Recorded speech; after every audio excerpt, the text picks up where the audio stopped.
So I'm presenting here together with Stephanie our work. So we will flip back and forth. We didn't really time it exactly how it will work, but it will be like more, I think, intuitive. So we structured the presentation around 4 themes, which we thought somehow became important in our work. Inhabitation, time, expression, material, that's how we called it. And we want to start with inhabitation, which kind of became I think an important question for us. And so what we ask ourselves is like one main question we have, and which intrigues us, is like how to create actually a long-lasting meaning in the built environment with an economy that really focuses on the short term. For example, retail typologies have an average lifespan of just 10 to 15 years, but they're still built with kind of traditional architectural building elements, bricks, glass, steel, concrete. So once the program vanishes, it's just still there. It doesn't disappear, and we have these vacant buildings. And if the building can't relate to us in any other way than program, then it's just an issue. So we were looking at ways how the built environment could relate to us independent of official programs, with kind of maybe surprising relationships. So this was a project called Trigger Points, where we modified a standard drywall, and we made these bulges in the wall, and we heated them to body temperature. So it was 99 degrees Fahrenheit. And the idea here was that we would that one could lean against these surfaces for like a sort of a self-massage. And it would offer this program-independent kind of intimate relationship to a standard element, which would always trigger curiosity. So this idea of making objects or buildings that relate to us independent of a specific use in a much more elemental way was also an approach we used for this project here, which we called He, She, It. It's an artist studio, and you see like is that a point? You see it here. It's the thicker outline in the backyard of the house of this artist couple, a painter, a ceramist, and both of them love plants. And so what we proposed is, you see like a closer up on site. At the top is their house and their living, and at the backyard, like a separate, secluded world, we proposed this project, which consists of 3 distinct spaces, which relate to inhabitants through very distinct atmospheres, independent of a specific program. So here you see how these 3 buildings which we designed are composed together, and it's so the painting studio, the ceramic studio, and a greenhouse collaged together to create that building. And what looks from the outside like 3 separate buildings actually is one unified whole. It works together as a structural unit. So this is a painting studio where you see how the bottom part of the wall is completely cut out. The top part acts as a big truss. This is a ceramic studio. Again, at the bottom, the walls are cut out. The top acts as a big truss. And this is a greenhouse. And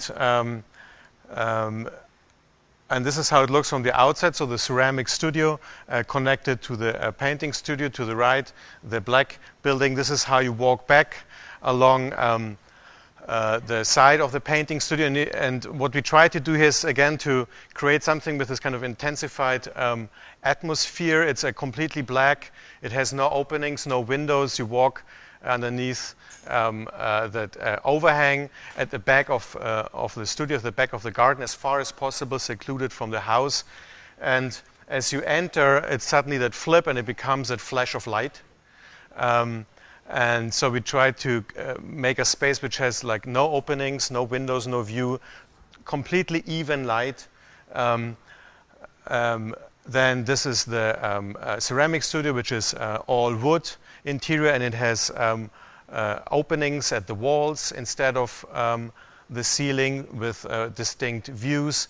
And then the third space, which is a greenhouse, which is a space where you're like nearly outside, and they're like totally different and separate in their atmospheres. Here you see how they're combined together, and the top structure seems like to hover over everything, and you can separate these three spaces by sliding folding doors, or can open it up so that it creates this kind of complex spatial experiences which are defined by this kind of radically different atmospheres which relate to people independent of a specific use. So if you bring people there and people see this, they spontaneously really react with suggestions of what you can do there.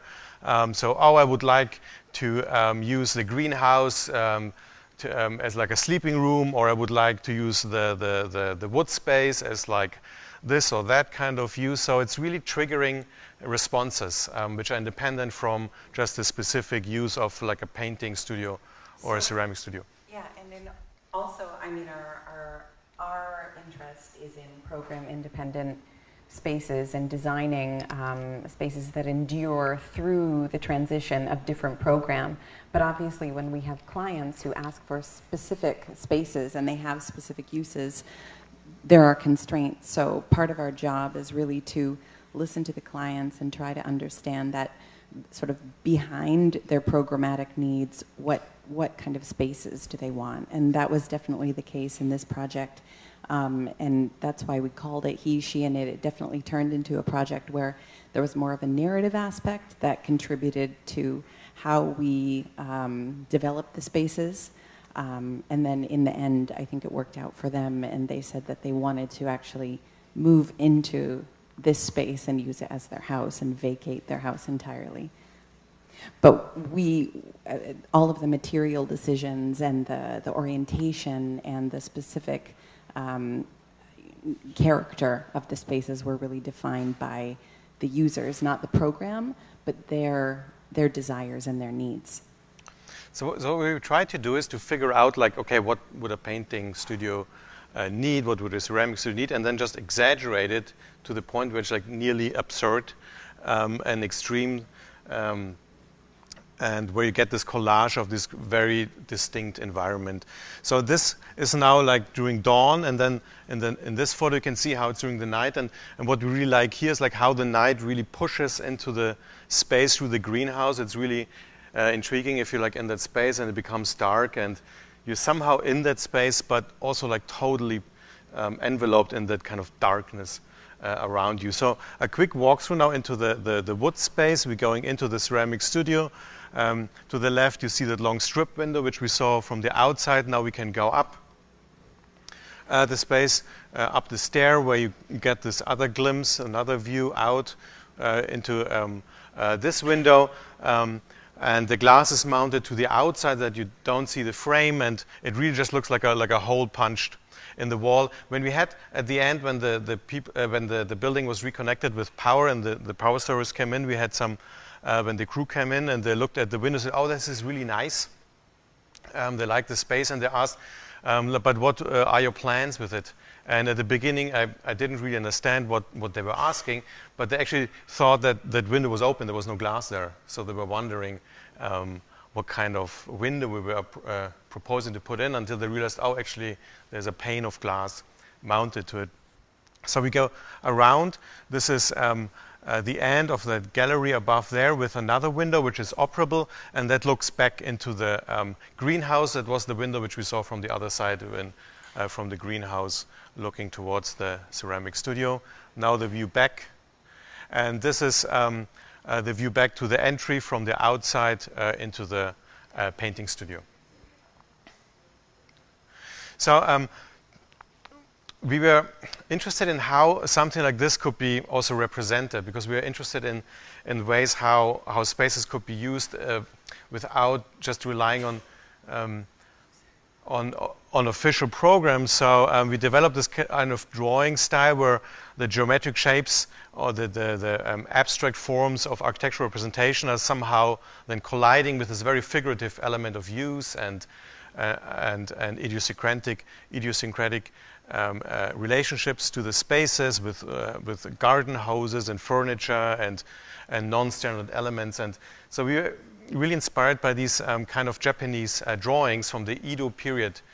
So they were like made between the 16th and the 19th century in Japan, where there was a very strict military rule, and society retreated into private life and into leisure parks, and they depicted this in this kind of nice wood prints or this kind of paintings where the narrative or the use, or like the idiosyncratic use, the kind of unofficial programs were happening and depicted in a way as if like a narrative was collapsed into a single image, as if it's like a little film which is collapsed into one drawing. And this is something which we're like really interested in and wondering how this could be represented into architectural representation.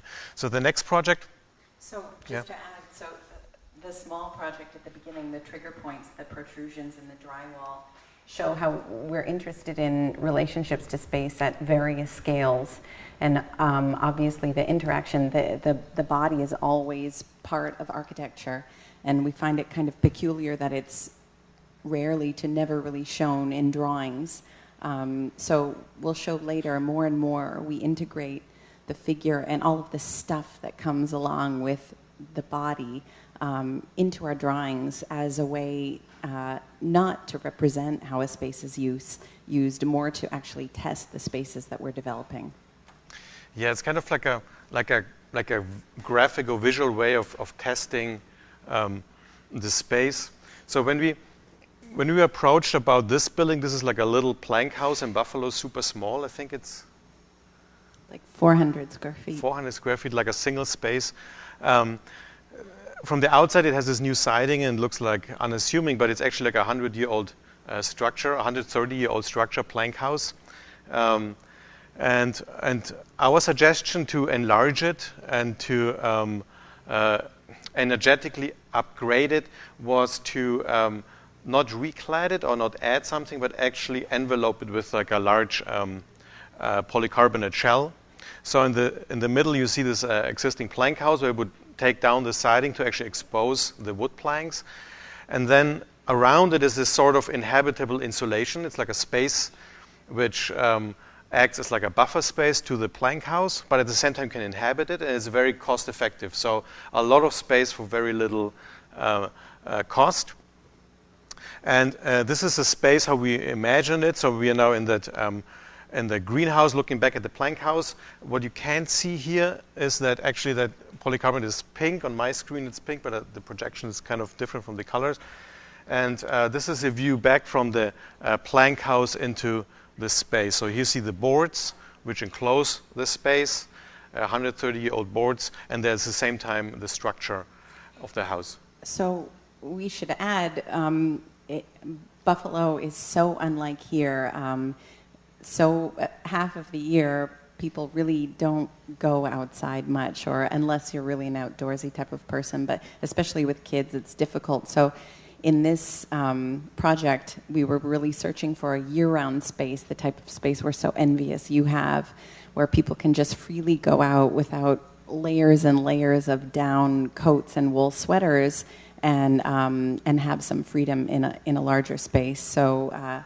So this was part of the thinking, that it would be a unique type of space that wouldn't have to be heated, but would have some solar gain and would have year-round use without the need for winter gear. Yeah. So half of the year is deep snow in Buffalo, and this would be like an extended, like an outdoor space with an extended time of usage over the year. So this is the plan. You have like a little house and you have a big house. And so what we did is we added that polycarbonate shell. The ground would be just gravel. We added the one washroom and a ramp for ADA compliance to get up. And so then the idea was then again, like, how could this space, which we have no idea what it will be used for, and also the client doesn't have an idea what it's used for. So how could the space, which is very specific to its insulation properties and its climatic properties and its material properties, how could it be used? And how could it trigger people to use it, to make people curious of what they could be? So this is a test as like an artist studio. So the scenario where at the little house there's like an artist living, and around is this big space where you can make big sculptures.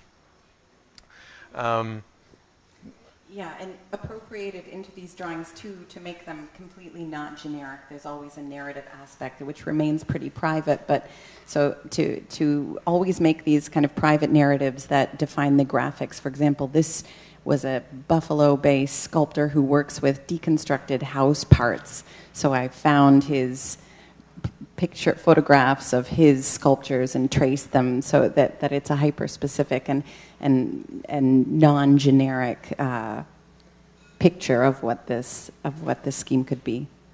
So the kind of collage, or the confrontation between the abstract representation of architectural drawings versus the very figurative is something we're really interested in drawing, but also actually in built architecture. That the figurative makes the abstract even more abstract, and the abstract makes the figurative even more comic-like and narrative. Another version as a childcare center, and again the ambition to collapse a narrative into a single drawing. So how could like a static single drawing approach maybe the quality or the content of a little film? This is a beer garden with the equipment and then the benches and how it could be used. And the same approach we used for another project, which is a cafe space, typical coffee in Buffalo, which was a former corner store against an old house. So this is the corner store. This is an older house from the 1880s. This is 1920. And what we propose to do is to make a space that, again, is responsive to the seasons. So we essentially just designed two climate relevant elements, which is a heating source and a ventilation source. So the heating source is a masonry stove, which is here. And the ventilation happens through large operable windows. So everything which is normally mechanized and hidden in the basement or in ducts is a spatial element here.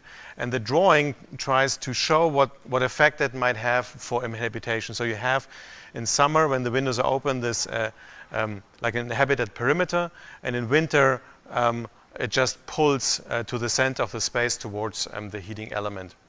So this plan, I mean, to many of you engaged in architectural projects where you have freedom to define everything from ground up, total freedom, this might look kind of banal because we're given working within an existing shell, and it was pretty intact. It needed masonry repair, but obviously the shell isn't something that we design. So as you can see, our way of moving into this project is to define actually an inhabitation pattern more than surfaces or materials or how something looks. That's how we approach projects like this, especially when there's a given building. We really try to define a pattern of inhabitation, and that again relates back to the body and how it's used, how we move. There's a British graphic designer which we really admire, Adam Simpson, and this is one of his illustrations. And what's so interesting here for us too is like how the most banal architectural element, like a grid, just a square grid, becomes so complex through inhabitation. And it's this amazing amount of narrative that it's embedded in this one drawing. And if you even zoom in, it just doesn't stop. It just gives and gives and gives more information about very strange uses. Okay, should I take this off? Can I take this off? Maybe easier. Okay, yeah. So that same approach we used for this project, which we will show like just very briefly. We call it rezoning. It's a vacant strip mall where we propose to take it apart, take the pieces apart, and make the building elements available for new construction. So we just keep the foundation, and the building's element can be reused, and that's the illustration we made for it. And so what we did here is we actually used the patterns from the site. So we took photos from the materials of the strip mall, and we rearranged the collage these elements to illustrate these kind of new constructions that could happen. So all these patterns you see here are all photographs from the site, and again illustrating how it could be used with this kind of amazing amount of information. Yeah, so this was actually a competition entry for an ideas competition. The brief asked the question, what can we do with this dying typology of the strip mall?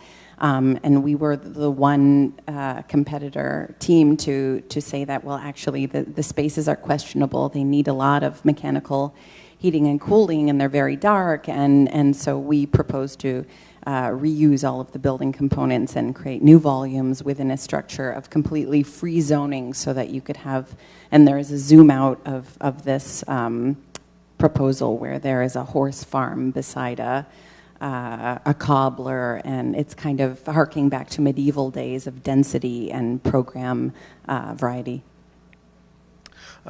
So we also tried to test this in models. So this is interior model photos, large-scale models with furniture, and trying to test how specific atmospheric conditions could lead to the use of space. So this is a photo of the construction site of the same project.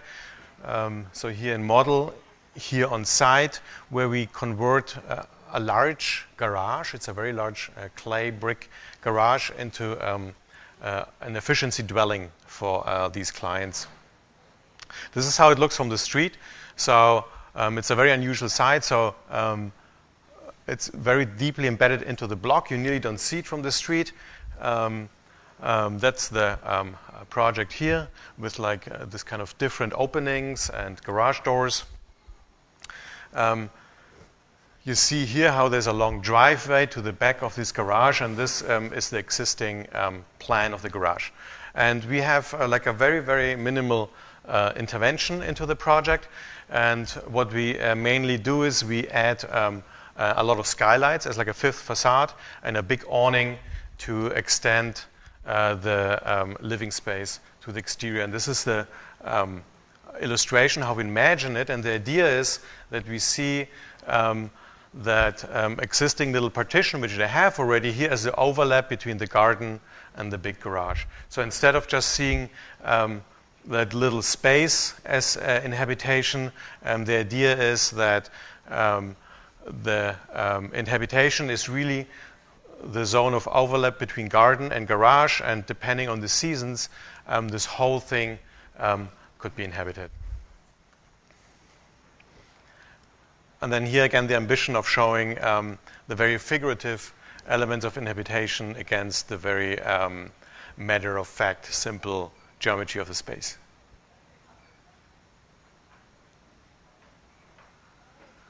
This is the start of cutting the openings into the ceiling to bring the light in. The next project also relates to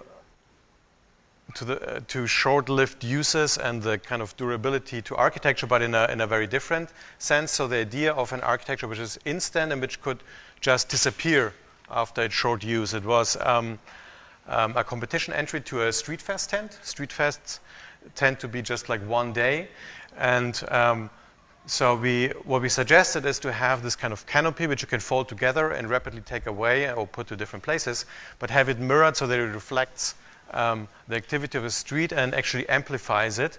And what we like about these photos is that you get these kind of representations of the street similar to the Japanese drawings I showed at the beginning. Here it's at the new museum in New York City at a street fest. This is at the Buffalo Public Library, where it suddenly adjusts to the context of the library, like taking like swatches of it. And it always grabs textures from the environment, and it's, although it's always at a different place and you don't know where it will be next, it's kind of contextual because it appropriates the colors and textures of the context. And this is at the Albert Knox Art Gallery in Buffalo.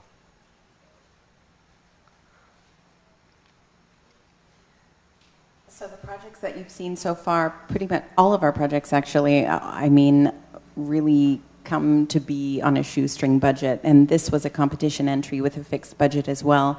And making anything from scratch with non-standard details is tricky on a tiny budget. So a lot of our work involves trying to take existing products or materials and use them in slightly unconventional ways. Not necessarily that that's the intention, but we have certain spatial ideas or atmospheric ideas, and we have to search and search and search for things that exist so that we don't engineer or invent from scratch materials or products, and then kind of figure out how to use them in unconventional applications. So in this case, these stretched mylar panels, surprisingly, and it was lucky for us, come from New York State, and they've been used typically in scenography.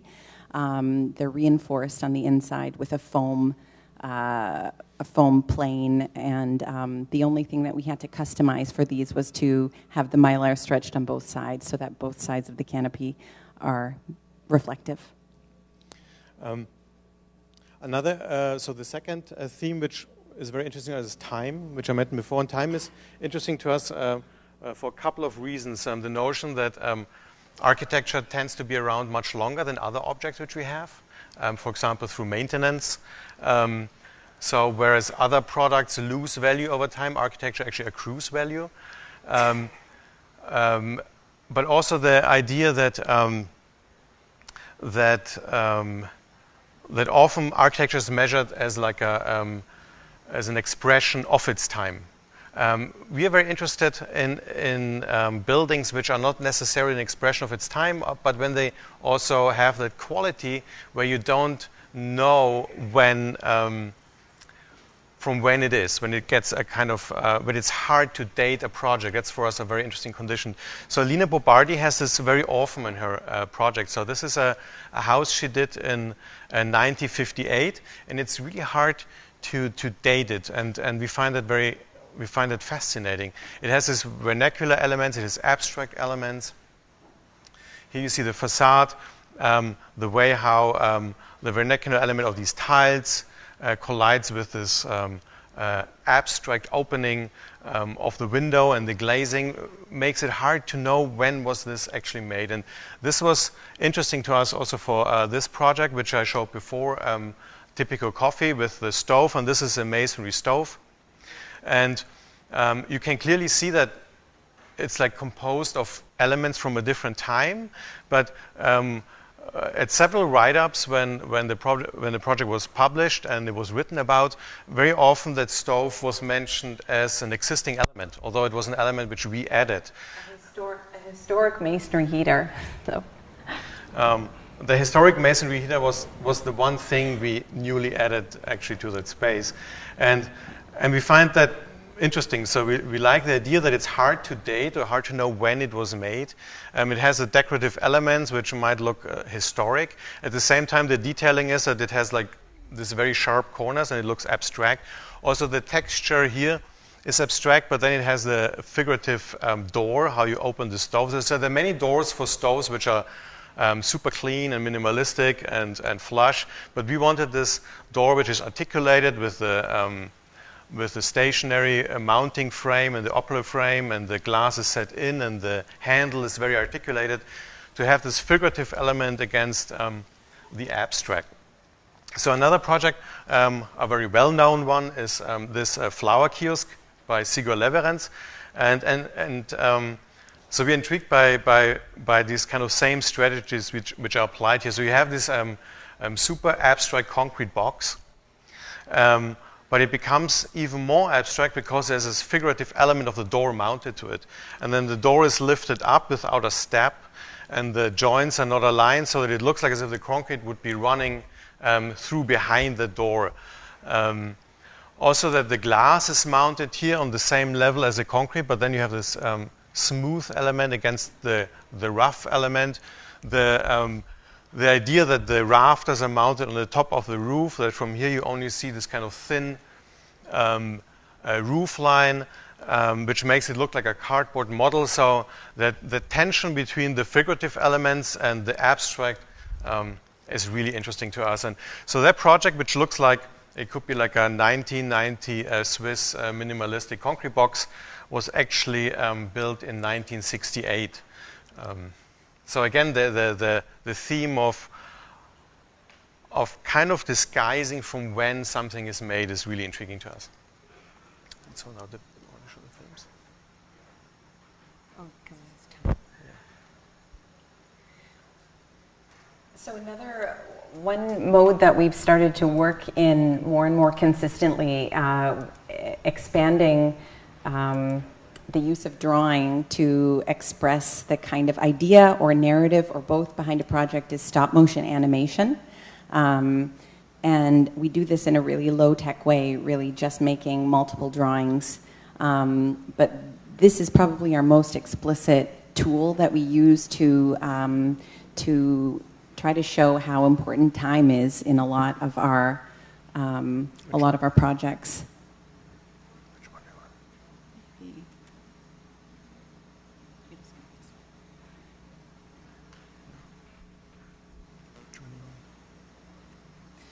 So this was a competition entry that it was called Uncompetition. Maybe you remember seeing it.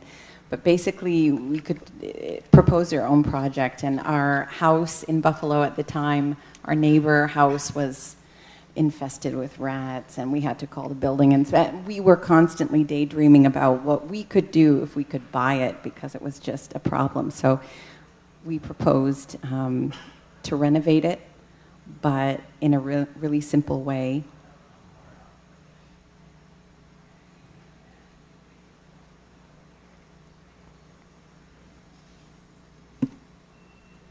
So the ambition to show a narrative where we always tried to squish like a whole narrative in a single image, we thought like, well, actually it would make sense to start making films.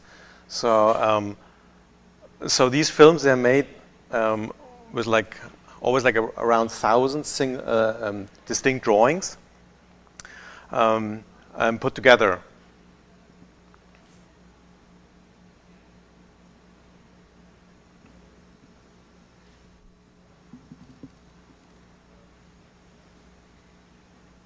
So this is the one project we're showing where we are actually the fictional clients and trying to imagine what we can do with this rat-infested building for ourselves. Heating and cooling in these old houses is always tricky, so in this one we're trying to harness the coolness of the basement that comes because it's submerged and bring that directly to the attic.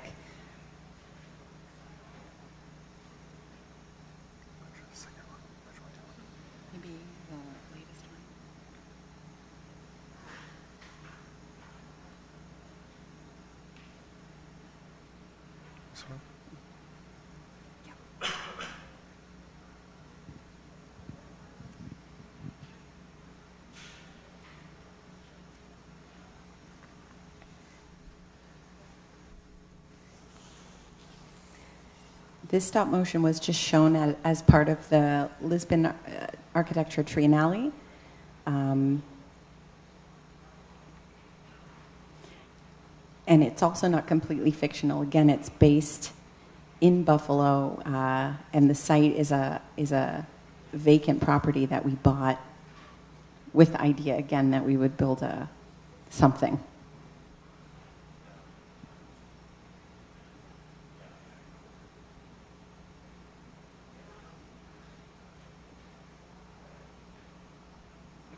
So all of this is true until now. We're foreigners without credit history. The lot cost $4,500. no credit.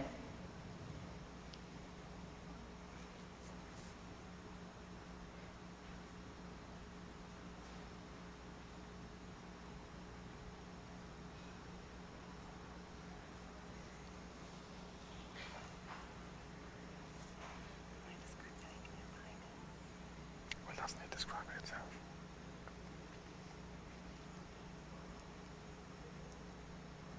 So in a funny way, the way that we build these projects is similar to how we work on buildings that are going to be realized, because we actually have to do the research into the materials and make sure that they will fit in the budget.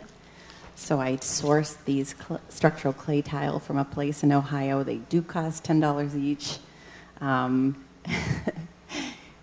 We get material samples in the very same way for these.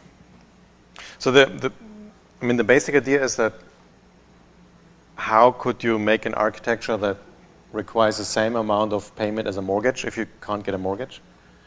So instead of paying monthly a fixed amount of money to the bank, you actually invest it onto the site, and you have to build it gradually. So that's a project that's built over 15 years. And similar to other realized projects we work on, we take, like the masonry heater, we take things that work in past projects and reinvestigate them and try and optimize them. And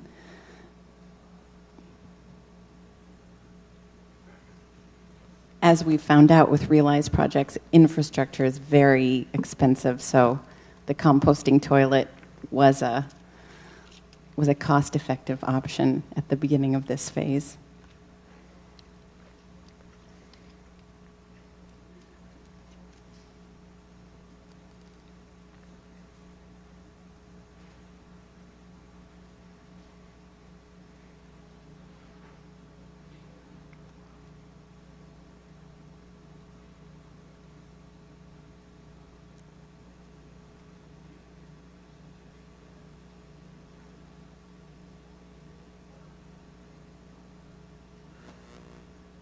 So often in Buffalo, the weather is like the enemy of architecture.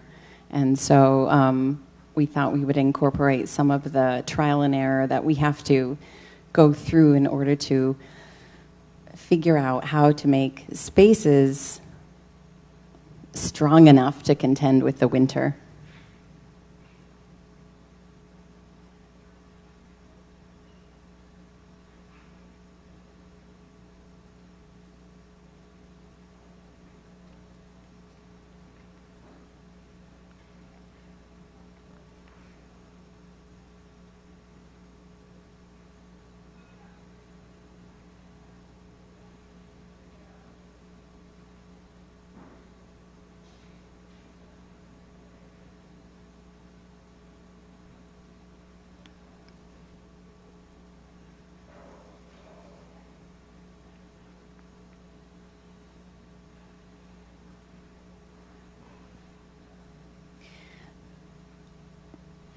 In a weird way, it doesn't make sense completely, but we make these stop motions to investigate time, but they're the most time-consuming way of working that we have ever done.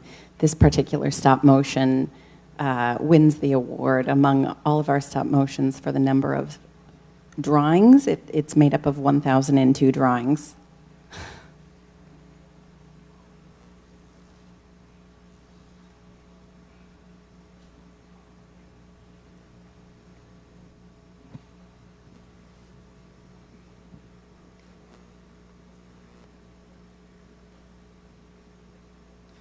It's just by drawing so many of these and drawing all these different episodes and writing the kind of script for these films, it also allows us to understand architecture as this much larger network of how we relate to buildings. So it's not this instant shape and then it's for that use and then we use it and the architecture is finished, but it shows this continuous relationship between the inhabitant,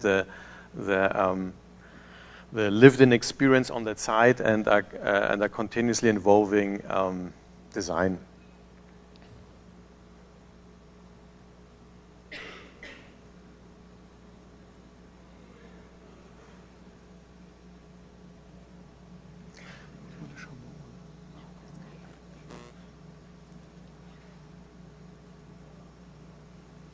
So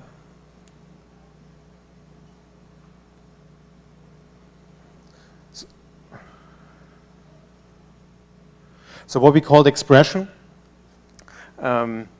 is like what kind of things can we use to communicate architectural expression, and this is like the typical way of how architecture is built, like where everything is built at once, it's finished and trimmed, and you have this finished object.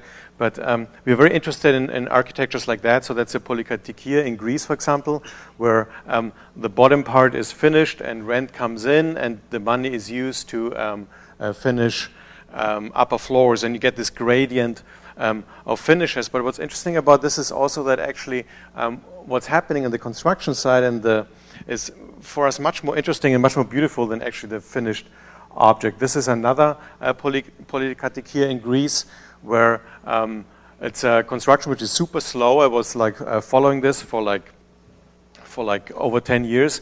And when people start to use it, like you see signs of inhabitation, you see like vehicles parked, furniture, uses. You see this kind of immediate constructions, like this is a door and these are hinges, and it just is so self-explanatory and immediate, which is for us very fascinating. This is the hinge detail.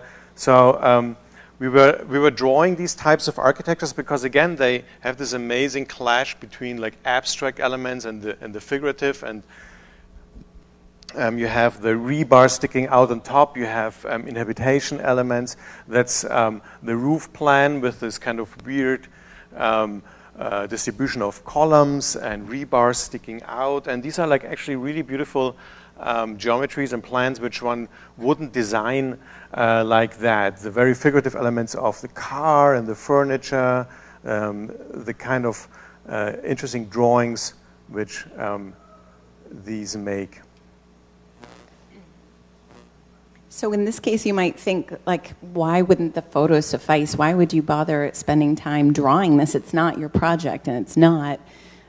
This is near where Georg's parents live in rural Greece, and we just go back every few years, and it changes kind of little bits. But the drawing, similar to how we put stuff in our drawing and just take hours to draw clamps and all kinds of mess and laundry in our projects, the longer we're in the drawing, the more we understand, the more we have to look and imagine the space, and it's part of our interest in time as well. So these are kind of like analytical drawings, but not in the way that maybe you know from school, like diagrams, and they don't look analytical, but we're analyzing inhabitation and imagining the narratives and the incidental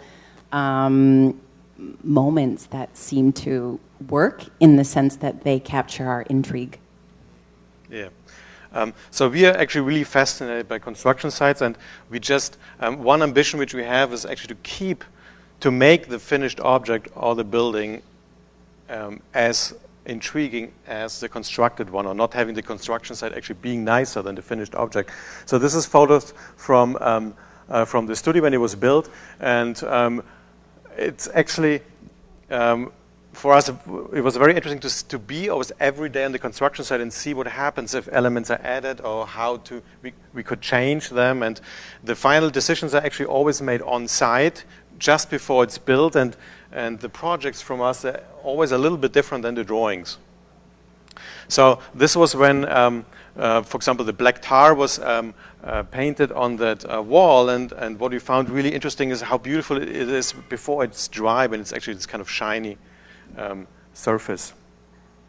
And similar to the construction site photos we have shown of the Greek polykatikia, we are interested in these elements which you anyway need, like all these kind of technical elements which architecture needs so that it can be built and can stand up and function, instead of a notion of that you have like a technical part where like you make a building and it stands up, and then you add this additional layer of architecture, of drywall and form and shape.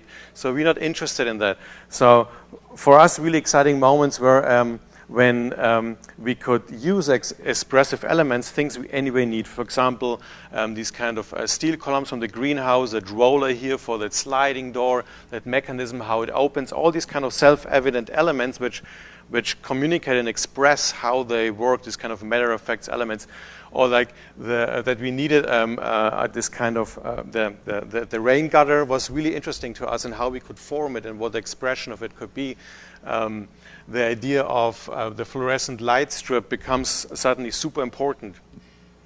And it was like a similar approach as to typical coffee, which we showed before with a heating system. Because normally you have heating systems which are just in the basement, like a furnace. It's hidden away. They're really expensive, but they're not experiential architectural elements. So we tried to translate them into an experiential element, which is that masonry stove. Masonry stove are large, heavy stoves where the fire burns only for a short time, for 1 hour, and the exhaust heat through the flue gets absorbed into the stove and radiates into the space. Here you see a Chinese example where the exhaust of the fire runs through that through that stone pedestal, which acts as a bed. So it's called a kang. So the idea here is to actually warm and heat the surface you're lying on instead of heating the whole space.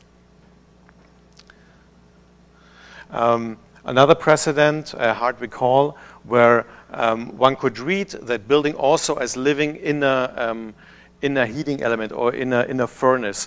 So on the spine wall here you have the fireplaces, and the more coal was available, the more heat could radiate, and the more the inhabitation in winter would spill out into the bay windows. And in summer it was the opposite. All the furniture would actually move into the bay windows. That's an illustration of that space and the tension that is built up between the fireplace and the bay windows, and how inhabitation could move between them. And that was then the idea for a typical coffee, with that masonry stove here in the center and the large operable windows, and how inhabitation can move between the center and the perimeter.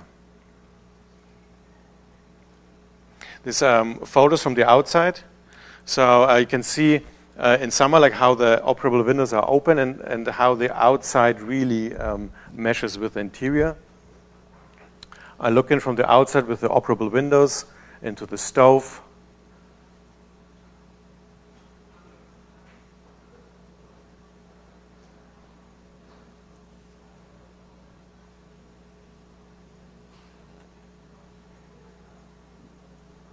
And here, that's the bathroom. And the bathroom, another example of how we always try to use the elements we anyway need to define or create space. So that stove is located, that it also at the same time creates actually the space for the washroom, which is needed, and all the surfaces are the incidental surfaces that are already there. So the back of the stove, the existing facade, exterior facade of the older building, and from 1880, and that wall is from 1920, the addition.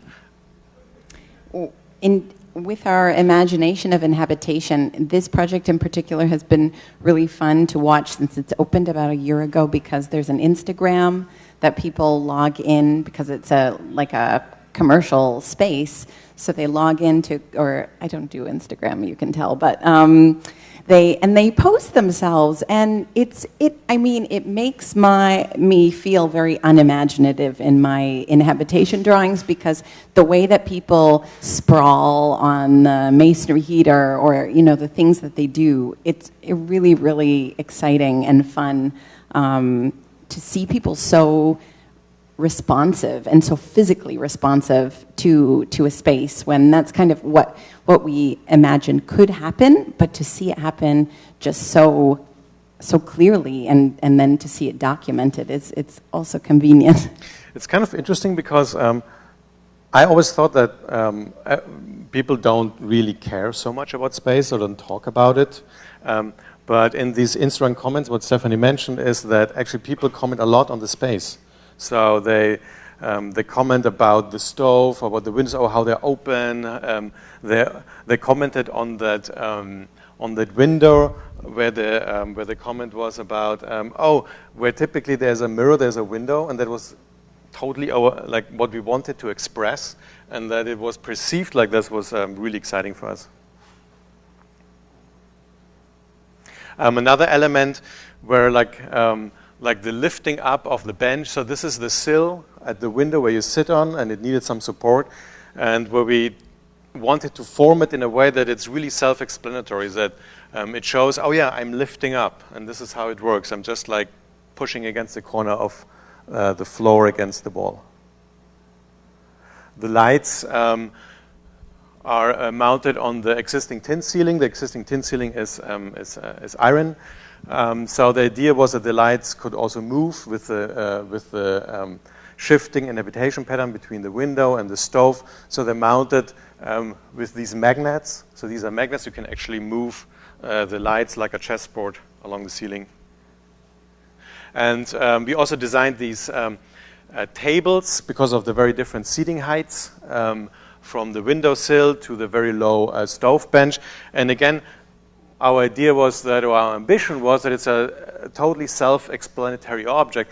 You see that thing, this kind of screw idea, and you immediately understand, okay, I can spin it up and down.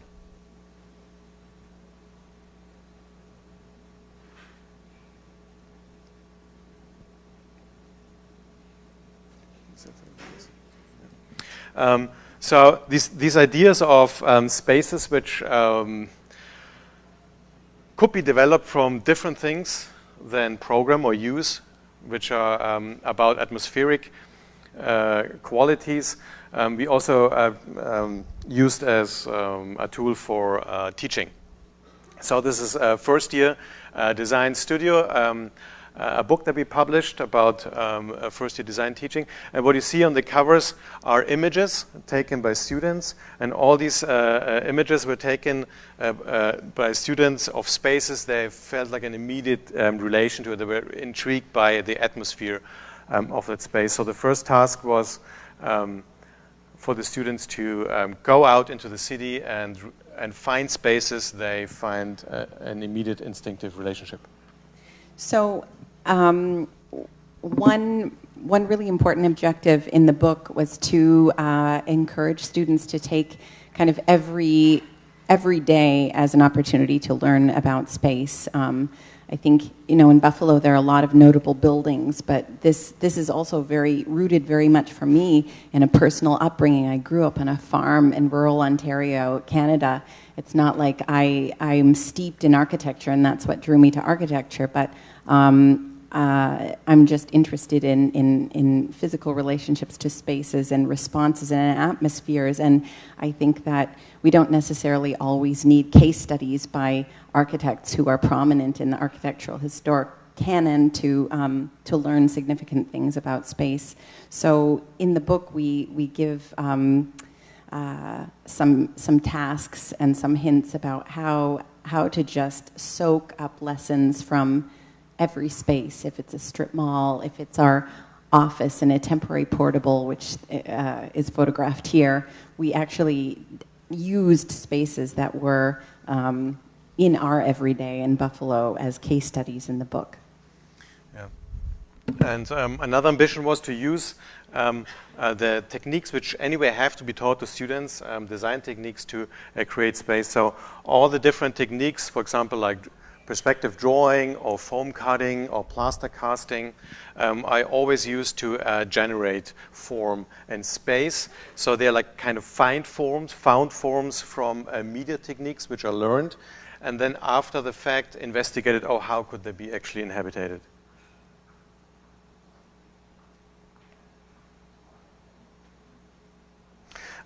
So the last theme, material.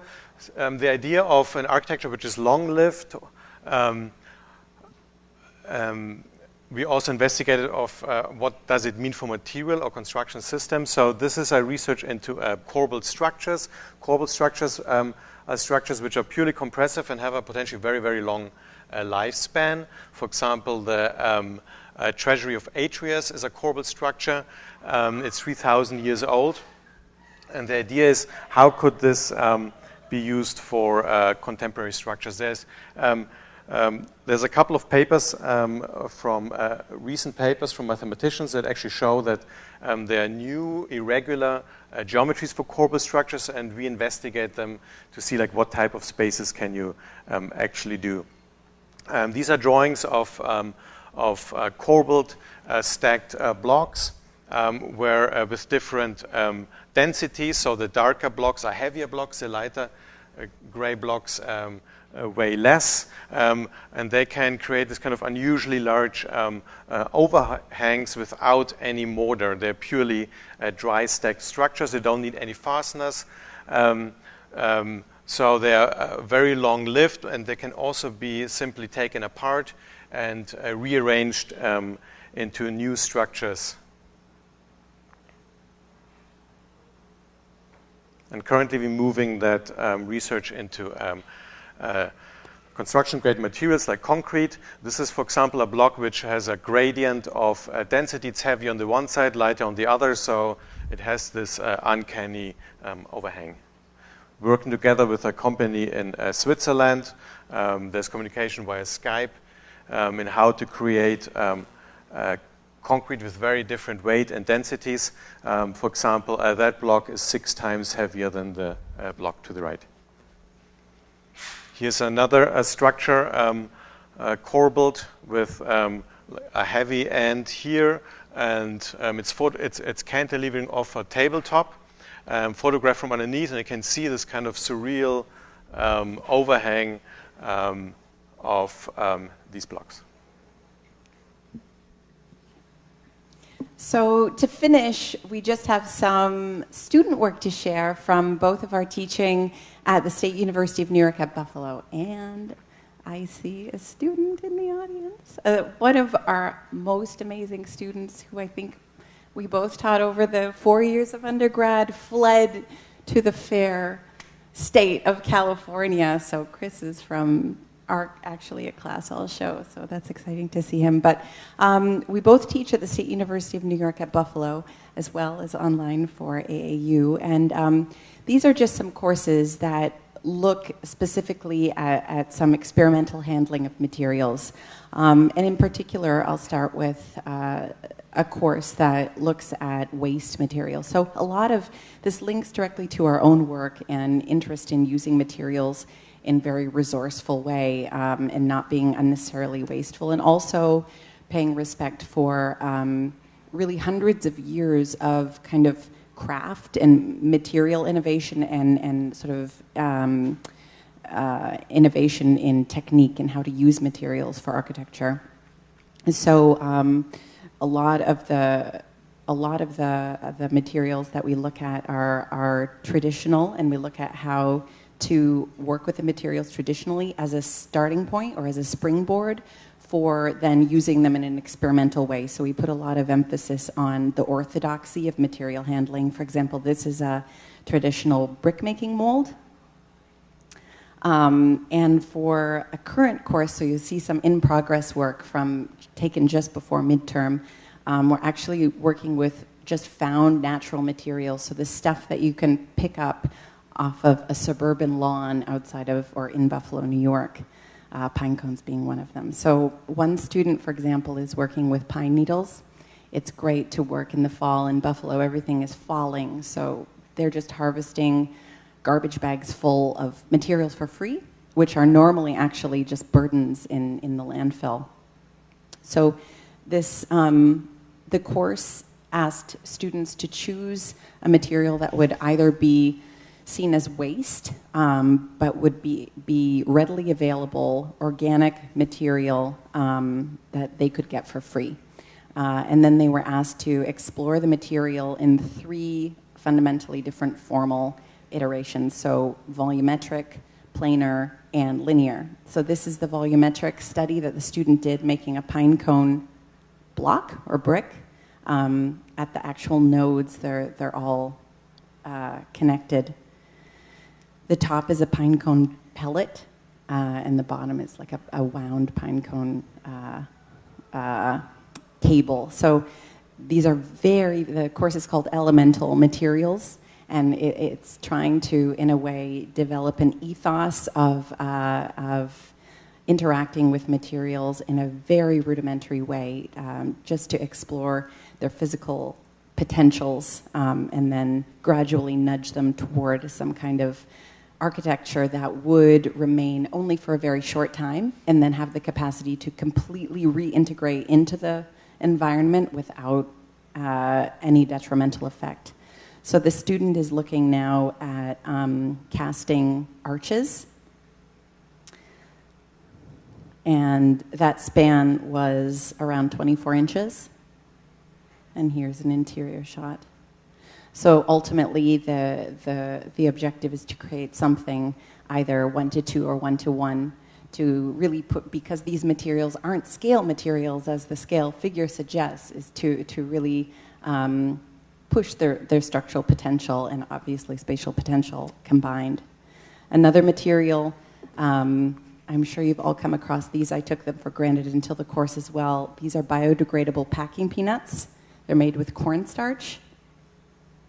And if you just dab them with water, they become gummy. So they have this inherent capability to adhere to one another. So the students started making planar elements and then is now working on a giant cone or dome. And because they're so light, the construction technique is really unique. This can be built from the top down. So this is lifted, and they're inching up toward 7 feet now.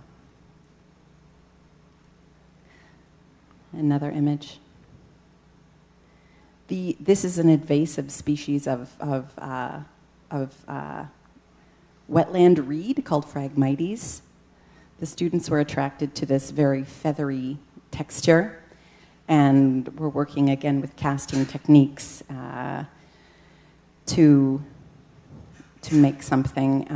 And part of this course is also, just like in our polykatakia analysis, is just using drawing as an analytical tool. So we look at botanical illustration, and the students then investigate their material because they're not orthodox architectural materials. They kind of look to botanical illustration as a precedent for how to analyze and document these materials and kind of formalize their attributes. Rice is another material. So then techniques for how to work with these materials are also completely not part of an architectural language. So this student bought a grinder and found that grinding up the rice would allow her to make pellets that stuck together. And now she's working with rice paper. And the course in which Chris was involved, we actually investigated, again, part of this is looking really closely, just like we mentioned in the book. We look closely not just at spaces, but then further at just stuff around us that we think has untapped potential. So we partnered with a microscopy lab on campus for this course. And anyone guess what this is? This is a microscopic image, a scanning electron microscope image that we took of one of the materials the students was working with, which is laundry lint. So these are images above and a glimpse of how it was done, so you can get a sense of actually how tiny the material specimen are. But the idea was, laundry lint, like the stuff you take out of the dryer, bits of fibers. Waste fibers that you just throw in the garbage, yeah. So the idea was, or the kind of hypothesis was, that if we can get a better sense of how these materials are structured at a microscopic level, we can get hints about how they could perform at an actual spatial or structural level. So there was an idea that we could translate that microscopic scale and find a logic for an architectural scale. This wasn't a design studio. It was like a seminar once a week class. So this specific course focused on paper and fibers, and the starting point was actually something that we discovered while writing the book, which is that there is a completely fascinating history of using paper in construction in New York State, of all places. In Troy, New York, in the 1880s, there was a paper boat making company called E. Waters and Sons, and they developed and patented with beautiful drawings paper canoes for racing. And they kind of had a monopoly over the market at that time. They were experiencing so much success that they branched into architecture and started to build paper dome observatories in the region. And it's kind of mind-boggling because unlike here, as the stop motion showed, every year Buffalo is blanketed in feet and feet of snow, and it has just very dramatic seasons and a lot of rain in the spring and fall. So paper as an architectural material is not very intuitive. But it happened, and these are the patent drawings from the 1800s. So we thought, well, if they could do it, and suddenly in the early 1900s, there's really no trace. Apparently their facility burned down and they went into a different industry. So we kind of picked up that lineage decades later and looked at not just fibers, but at how paper and paper casting could contribute to some kind of, again, short-term architecture that could erode. And these are examples of, again, how we worked. So for weeks at the beginning of the semester, just like how you collect case studies about certain program, these students cast swatches and made swatches and worked physically with these materials at the test swatch level to see what they could do, what their potentials were. These are just a few documentations of several swatches made with a combination of different materials: laundry lint, cotton fibers, flax fibers, a combination of fibers. This is a close-up of a laundry lint plane cast against empty soda bottles as the formwork. So it was a ribbed panel. These again are using a stereo microscope to look at the constituent parts of that material. So we found that actually the hair, the longer fibers in this laundry lint contributed significantly to the strength. Cotton fiber and leaves. And these are glimpses of cones that were cast in cotton with fabric formwork, and a close-up. And again, the process, just like the idea for the material, the relative inexpensiveness and low-tech nature of the entire project was continued into the fabrication technique, which involved water and flour and a big mess. And here's the class and some of our raw materials: a bale of cotton, shredded paper, paper tubes, and a lot of fun. Where's Chris missing? Chris, you're not there.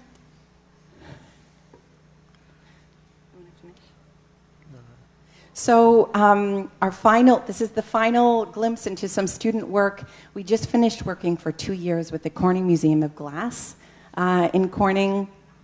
And this was a combined studio and technical seminar looking at possibilities for glass in architecture. So unlike how we normally think of glass as panes to bring transparency and immateriality into architecture, we wanted to investigate glass as a three-dimensional material. Corning is about 2 hours from Buffalo, and they agreed to dedicate their set of technicians and their amazing facilities to prototyping sessions for our students for 2 years in a row, which has been amazing. These are some glimpses into the hot glass techniques that they used, which we couldn't replicate, obviously, at our school, where we had no glass forming techniques or facilities at all. The technicians received drawings weeks in advance, and we had some tutorials about what was feasible, what was problematic, defining scale, and then we came equipped with molds and formwork, and they went to work. And it's such a time-sensitive process. Obviously, the glass is molten, and they stick enormous globs of what is actually really heavy, massive glass in the furnace. and then have to have a very precise plan about how to form it as it solidifies. And it's blown a lot of the time.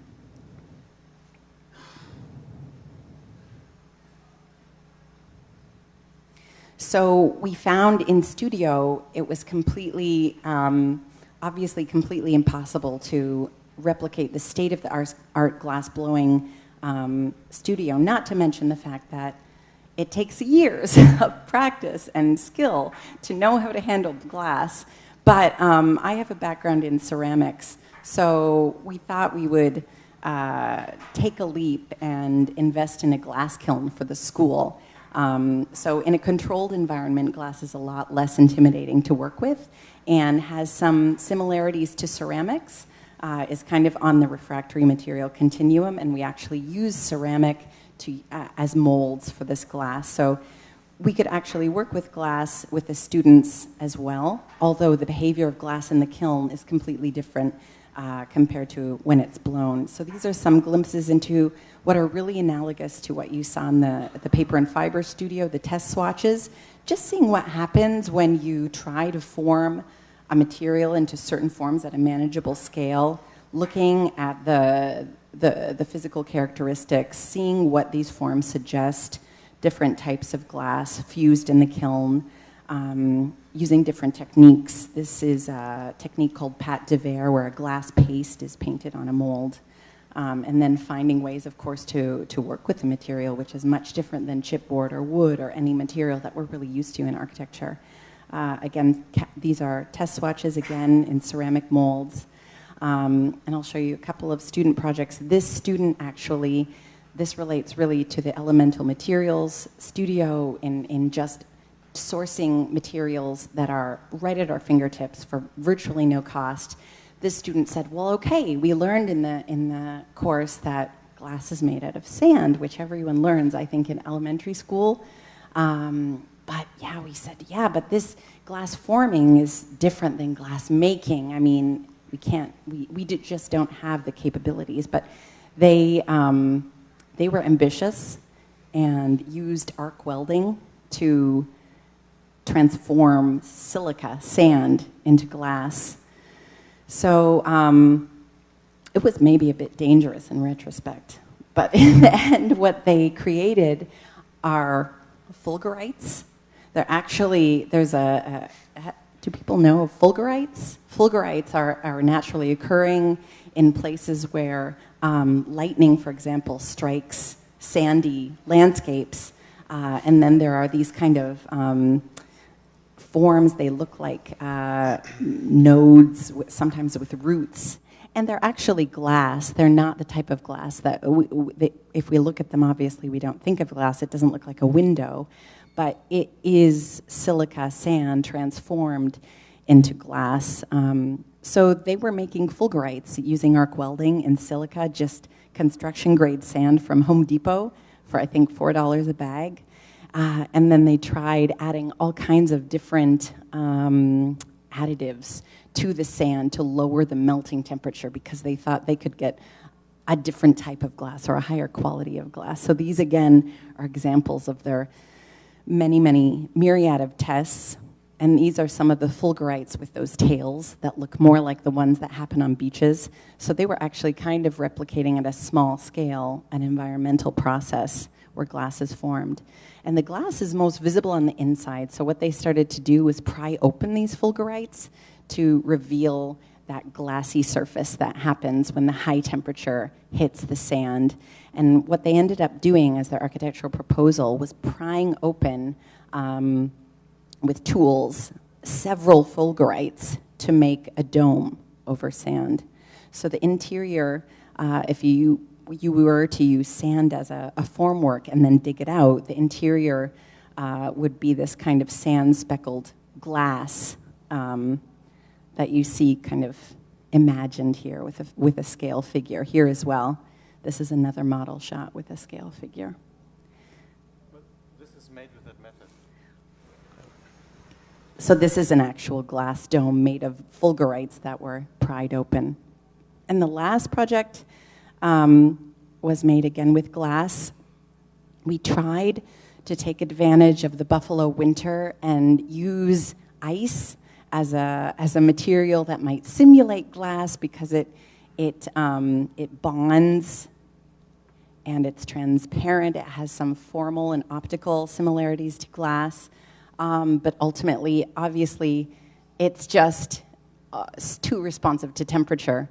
But this gave some formal hints to this student group as to what they wanted to pursue in glass rods. So this, again, uses a combination of ceramics and glass, ceramic formwork and glass, and the idea is to create a kind of structural unit that entangles.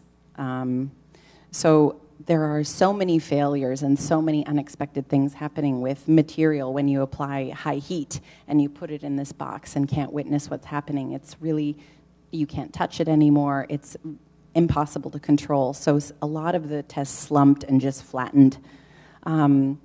And then we developed an idea together with the students of the assistive mold. So this type of mold is more propping the material rather than asking the material to take the form of the mold entirely. So these are ceramic. They originated as slip cast clay vessels, and then they were modified in certain ways to hold the glass rods in certain formations.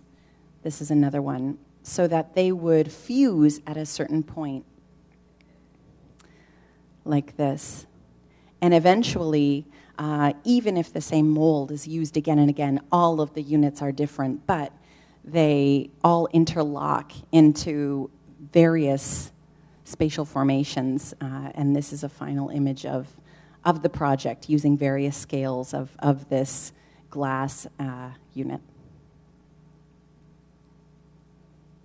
That's it.